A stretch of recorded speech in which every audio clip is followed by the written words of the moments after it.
வணக்கம். அதாவது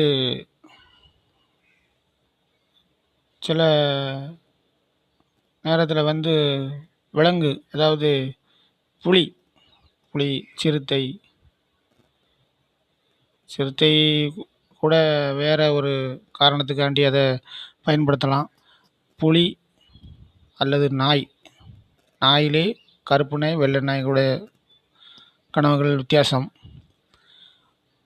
புலி உங்களை உங்கள் ஊரில் உள்ள காட்டில் விரட்டுத மாதிரியோ, இல்லை உங்களை காயப்படுத்துகிற மாதிரியோ, அல்லது உங்களை மறிக்கிற மாதிரியோ கண்டால் உங்களுக்கு வாகன விபத்து இருக்குதுன்னு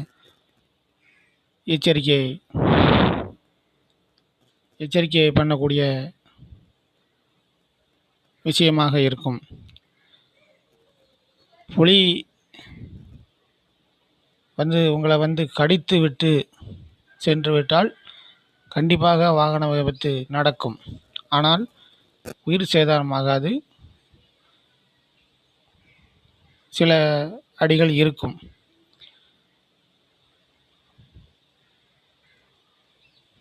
அதே போல் கருப்பு நாய் உங்களை துரத்துறது மாதிரி கண்டால் உங்களுக்கு யாரோ செய்வன பில்லி சூனியத்துக்கு ரெடி பண்ணிக்கிட்டாங்கன்னு அர்த்தம். பண்ணி விட்டுட்டாங்க, அதான் உண்மை.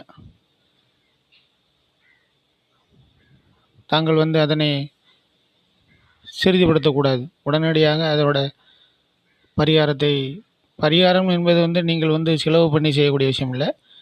அந்தந்த கோயில்களில் போய் நீங்கள் சரி கட்டிக்கிடலாம், அவ்வளோதான். சிங்கம், அதாவது உங்கள் காட்டில், நான் சொல்கிறது உங்கள் ஊரில், சொந்த ஊரில் தெரிந்த காட்டுக்குள்ளே விரட்டுற மாதிரி கண்டால் கண்டிப்பாக நீங்கள் வைத்த வாகனத்திலே உங்களுக்கு விபத்து ஏற்படும். அல்லது வெளிக்காட்டில் ஒரு மலை காட்டிங்களோ, அந்த மாதிரி மலை அல்லது ஒரு தெரியாத இடத்துல உங்களுக்கு புலியோ அல்லது சிங்கமோ அல்லது கருப்பு நாயோ விரட்டுற மாதிரி கண்டால் மற்ற வாகனத்தில், அதாவது நீங்கள் வேறு வாகனத்தில், இப்போ உங்களுடைய நண்பர்கள், உறவினர்கள், தூரத்து சொந்தங்கள் உடைய வாகனத்தில் கூட சேர்ந்து நீங்கள் பயணிக்கும்போது இந்த விபத்து ஏற்படும். அதனால் நீங்கள் அதை உடனடியாக சரி செய்து கொள்ள வேண்டும். வணக்கம். அடுத்த வீடியோ உங்களுக்கு